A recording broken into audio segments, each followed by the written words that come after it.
If you want to quickly import a workflow in N8N, this is the easiest way to do it. In this video, I'll show you exactly how to import a JSON file into N8N step by step so you can get your workflow loaded in just a few clicks. If this tutorial helps, make sure to hit the like button and subscribe for more simple software guides. Alright, let's get started. First, from your N8N dashboard, click on Overview. This takes you to the main area where you can manage your workflows. Next, click Create Workflow.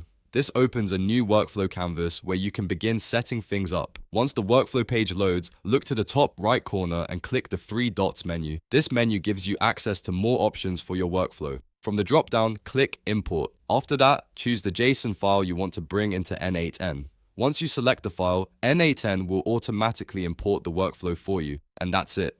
Your workflow is now imported and ready to use. If this video helped you out, don't forget to like, subscribe, and turn on notifications for more quick N8N tutorials and automation tips.